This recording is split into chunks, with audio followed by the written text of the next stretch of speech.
Hello and welcome to the show. Our top stories. Violence erupted this evening when talks between fish and cats broke down over water dish usage disputes.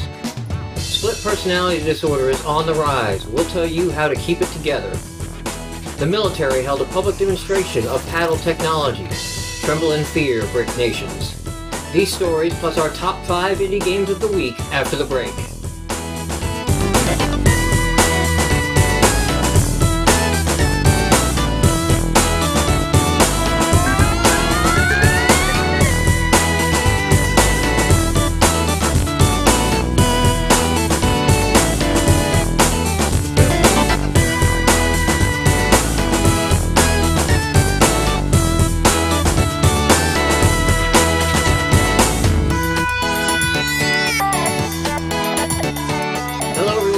Welcome to the show. We're going to get right into it with our first review this week.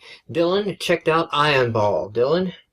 Iron Ball is another entry into the breakout genre. You can't call it a clone, though. With an array of power-ups, special block types, and level-up system, it really establishes itself as its own game.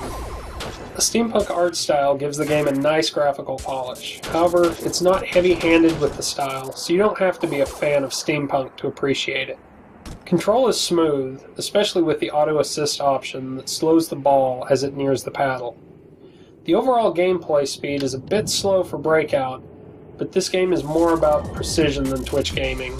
Temporary mutator power-ups and permanent abilities purchased with experience points add variety to the gameplay, as do the periodic boss fights. Iron Ball is an entertaining game, and 3 difficulty settings make it a suitable challenge for a variety of players. It's innovative and deep for a breakout game, but if you're not a fan of the genre, it probably won't grab you. My final verdict is a try. Alright, so that is Iron Ball. The review is up on the site now, and it is a try from Dylan. Our next game up this week, I took out and reviewed Googly Eyed Splitters. On first trying this game, I picked it up and it felt like a puzzle game, but it later revealed itself to be more platformer than puzzle, as there's not really any puzzles in the game to qualify it as a puzzle game. The game has a very tight physics system, but loose controls, and it kind of fails as a platformer because of this. On a few levels, you have to roll a boulder, and this was just an exercise in pain. Another issue with the controls is that there's only one intensity for jump. It's as if one jump to rule them all. Sometimes I would just want to do a little hop, but since you could only full jump, it took way too many tries to stick the landing on a platform. The music is nice, but it's on a short and repetitive loop, so it quickly becomes annoying. The 2D artwork and the 3D artwork clash, seeming to have different design styles. My final verdict on Googly Eye Splitters is a pass.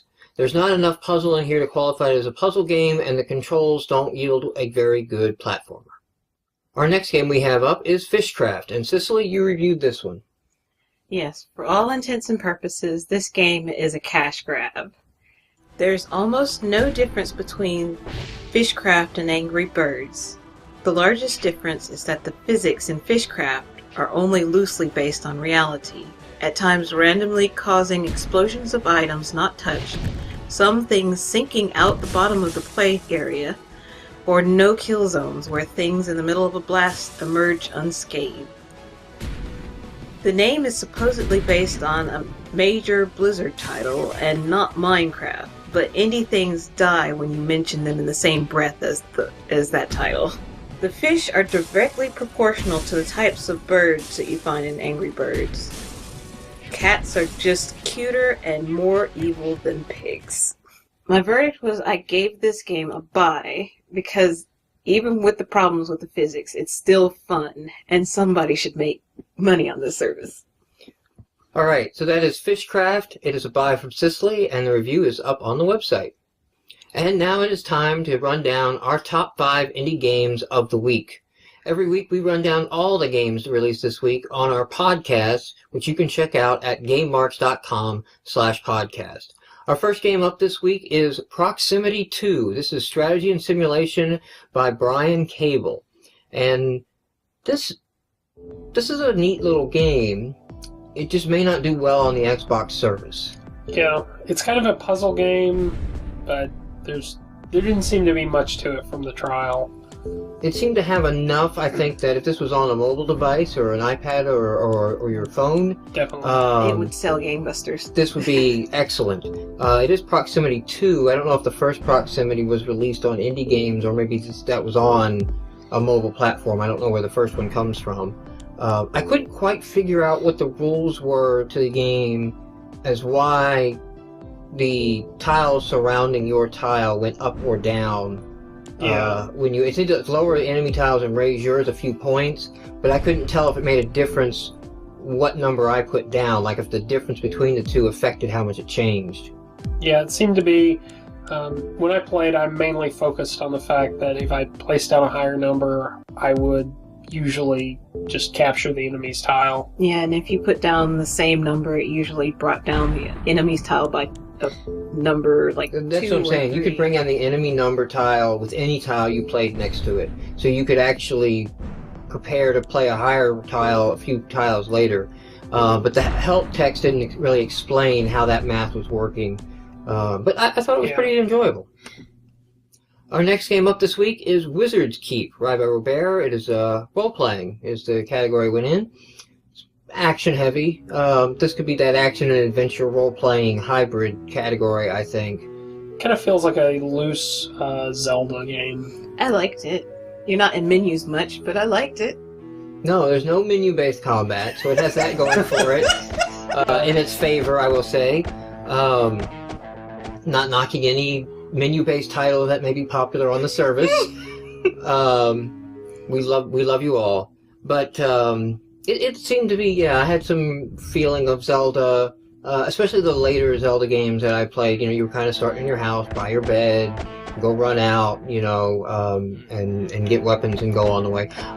It took a while for me, because I didn't realize Cicely had bought it, and then I didn't realize I wasn't playing the trial. So it took a while for me to get into combat, but that wasn't so in the trial. The trial actually felt like it had a better intro. Yeah, it starts from the trial starts from where you've emerged and you're about to go face goblins. Yes. Yeah, and that was at the end that I got to, I got into like the second level of the goblins, I think on my trial of the game. So it moved a little slow in the beginning, but I think that was only the full game, not the trial, and I guess it picks back up. The full game, ironically, starts about 20 minutes of, God, I want this to go faster, before you finally get to this action. It should have started from where the trial did. Okay, so our next game is Zoartron, The Emergence, racing and flying. It's kind of a weird category. Yeah. I can kind of see that, but it's another lunar lander sort of type. Yeah, Thankfully, it didn't have the asteroid style of driving. No, it had a very good control system. It was extremely touchy, but I guess that's the point of the game. Yeah. To control the little ship. It took a while to get into the ship to realize exactly what the game was going to be, but that's not a bad thing. I was kind of impressed, granted cheesy, but I was kind of impressed at the little storyline and set up some kind of Mad Max Beyond Thunderdome, but we're on the playground, you know, thing is going on here. Yeah, We're on a space playground. I'll admit I actually didn't watch through the whole intro, so It's alright. I just figured they were, I'm going to be a starfighter, and I don't know how this led into that. Yeah, the kid on the playground dared him to take his dad's vehicle through the coal mines or something. Like, I bet you can't race through the coal mines. Yes, I can. I can do that in my sleep. I was waiting for the kid to say something like, yeah, I used to shoot wop rats, no bigger than 2 diameters. Well, it's got an upgrade system, and it actually looks like it has some depth beyond just maneuvering. It does. It looks like it could evolve into a little more as the game progresses. Our next game up is Escape. It is a platformer by So Game Software, and I really, if the developer's watching this, send us an email. Let us know, did you use the Pixelman-based methodology of level design on this? Because it really felt like it was that blocky, like I've used a 128 by 128 pixel grid. But it was 3D, because you have your avatar. You do have your avatar, and the game is in 3D. It's not just the avatar on a 2D screen. but it definitely had that low-level grade. If not, it matched the color scheme of Pixel Man. Yeah. And in which case, I think it's cool. I think it's kind of cool. It was a very neat and novel idea that Pixel Man did to generate, from an image, a 128 or 64 by 64 image, generate a whole level. And that was kind of a cool game behind-the-scenes type thing. The play of this, though, I quickly found myself not wanting to play too much of it. Like, I was like, okay, I see what you're going at here, and I'm not a fan. It's almost hard as fun. It looked like it was going to get there very, very quickly. You got farther than I did, and I watched you get the secret level, and suddenly it's like, nope, if you want to play the secret level, you have to buy this. Yeah, that was kind of a disappointment. I had made it to the secret level, and I couldn't even see what a secret level was without buying the game. I was like, oh, well, maybe that's interesting. It's pretty neat little menu screen. I wonder how it'll do in the service with the low-grade graphics. I wonder if that will... I don't think it's hitting the retro vibe. It's hitting a weird space. It's interesting with all the different mechanics it has in there. I think that kind of works. And our last game this week is Love Hurts. Fighting game. Lollygagger is the developer on that, and I agree. Love hurts, and by that I mean playing this game, I quickly got frustrated with it. I don't know, had you not pushed on it, I would have moved for it to be in the top 5 of the week. Really? Yes, but you had it in your top 3. Actually, the gameplay was very difficult to kind of figure out.